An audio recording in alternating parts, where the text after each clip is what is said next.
So yesterday, when you were in New Hampshire, you made an appearance in which you said, well, immigrants contribute significantly to the economy, and when you spoke about a path to I guess legal status for undocumented immigrants, it was described in the AP report as you got a smattering of applause. Do you think that right now in the country, with all these people out of work and 45 million on food stamps, that the American Republican voter is really desperate, to hear candidates talk about how we need to help all these people who came into the country illegally? Well, we're certainly not going to ship them out of the country, Laura. And what I'm saying is a lot of these folks who are here, they're law-abiding, they're God-fearing, they're family-oriented, and I mean, what do you want to do with them? Well, I think that's what Bush says, though. Bush says the same thing. Bush says the same thing. Look, Ronald Reagan himself provided. Okay, you were talking about provided amnesty. I'm not for that. I'm for making sure that the people who came here illegally are going to have to pay a penalty for the fact that they jumped the fence. But let's face facts. Part of the reason why that fence has not been built is because there have been interests who want that fence not to be built, because they take advantage of the labor. So what I'm suggesting is build the wall. If anybody tries to come in once that wall's built, there's no argument. You go back. No more fooling around. If you're an employer and you hire somebody who's illegal, you're going to pay a fine. You're going to be punished for that. What about employers who are hiring illegals now, Governor Kasich? What about the Americans who can't get jobs? What about those employers who are now violating U.S. law by hiring illegal immigrants? Well, if they're violating the law, then they should be held accountable, Laura, for that. But look, I mean, we got to move beyond this thing. This is a very difficult problem. And, I mean, what do you want to say? Put them out? I mean, a lot of these people who are working, these people who came here illegally, who are now here and are law-abiding, are providing valuable services. I mean, I see them in the hotels. I see them. So you don't think Americans would do those jobs? Because my mother was a waitress until she was 74. I mean, when I hear Americans don't do these jobs, it drives me crazy. Look, our problem, Laura, is that we don't have a pro-growth economy. We don't need to be picking one person over the other. We need to expand the pie. We're only growing at 2%. This is the most anemic growth that we have seen post-World War II. And if we would grow the pie by balancing budgets and cutting taxes, and look, I'm the guy that's done it.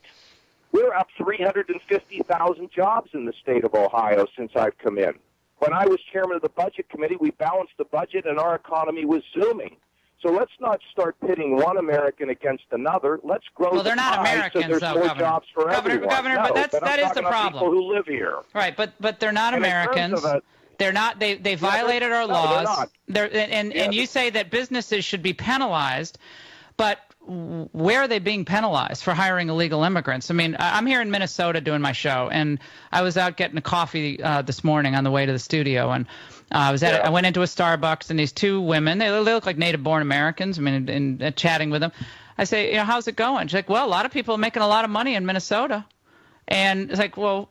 You're asking. Look, I have to think about some of these questions you ask. So we have these people here, and some of them are working for employers, and some employers don't even know they're not here legally. Okay, I know most people who want to hire people don't want to hire people who came here illegally.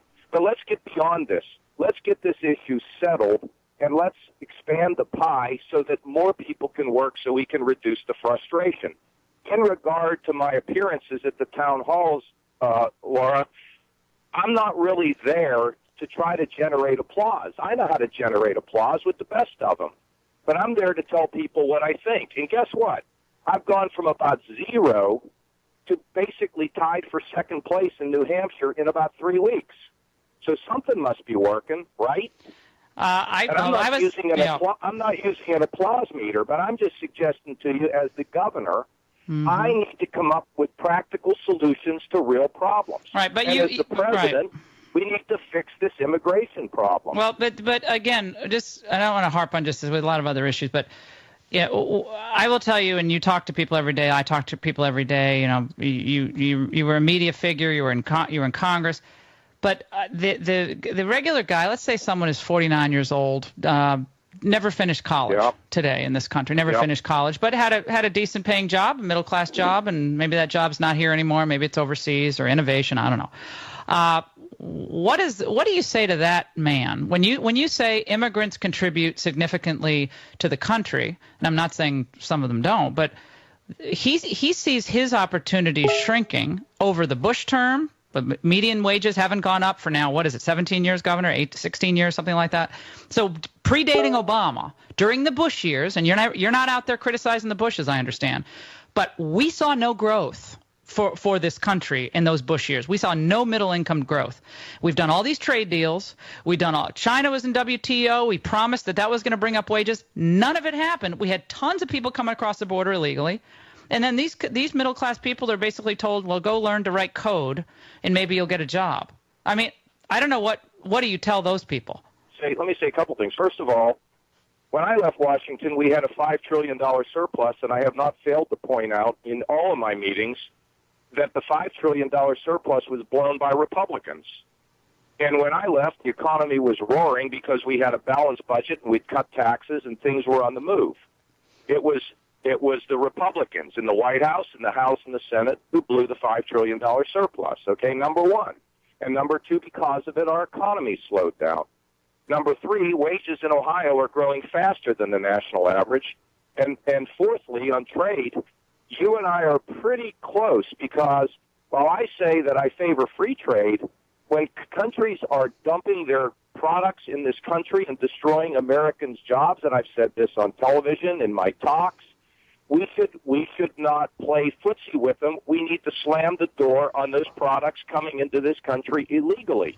And the fact is, it takes as long as 2 years for the system to decide whether somebody's cheating, and in the process of that, people lose their jobs, and it's an outrage, and it needs to be changed. When China, I also called an executive who runs one of the major auto companies where I read they were going to move a small car plant to Mexico to ship cars in. And it's ridiculous. That'll be the end of free trade if that's what they're going to do. Do you think in addition to that, for the 41-year-old guy, that 41-year-old guy needs to be retrained for something where he can maintain a standard of living that is similar to the kind of living he had before he lost his job.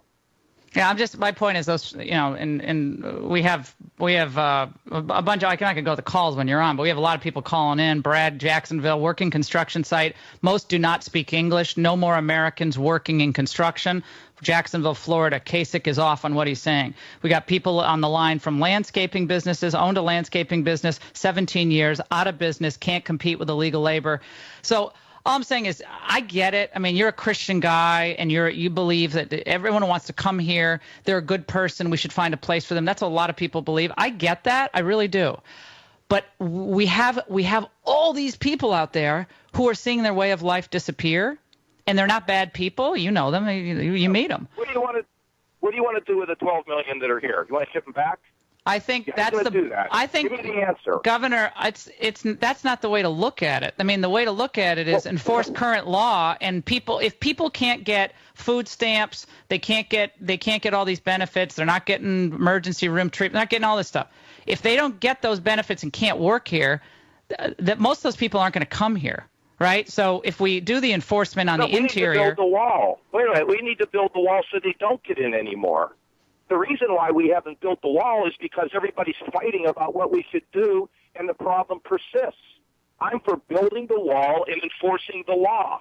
But we have 12 million people here, and most of them are law-abiding, hard-working people. Now, if you can give me some other solution, I'm willing to listen to that. But I don't want to listen to rhetoric.